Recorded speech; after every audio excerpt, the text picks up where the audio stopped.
Hello everyone, welcome to my mini blog. তো ঠান্ডা পড়ে গেছে আর আমার সবথেকে ফেভারিট সোয়েটারটা বার করে নিয়েছি। আর এরপর তোমাদেরকে দেখাই হচ্ছে আমার বোগেনভেলিয়া গাছগুলো। প্রত্যেকটাই খুব সুন্দর সুন্দর ফুল হয়েছে।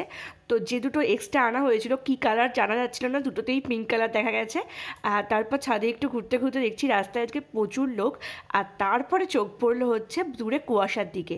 আর ঠিক আজ থেকে 1 বছর আগে আজকের দিনে আমরা পাহাড়েই ছিলাম। তো মনটা ঠিক পাহাড়ে পাহাড়ে ফিরে যাচ্ছে।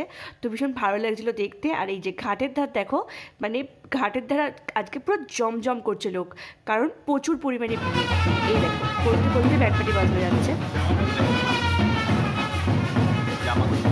তো কত যে ব্যাটপাটি বাজলো তোমাদেরকে কি বলবো, তার মধ্যে একটা ক্লিপ আমি নিয়েছি। তো এরপর বেরিয়ে গিয়েছিলাম অফিসের জন্য, এবং অফিস থেকে টুক করে গিয়েছিলাম একটুখানি কসমেটিক্স কিনতে কটা। এবং কিনতে কিনতে এই যে অবস্থা আমার, দেখো কী কী কিনতে গেছি সেটা ভুলে গেছি। তো ভালো করে মনে করার চেষ্টা করছিলাম। তো আজকের মিনি ব্লগটা এইটুকুই, দেখা হচ্ছে পরবর্তী মিনি ব্লগে।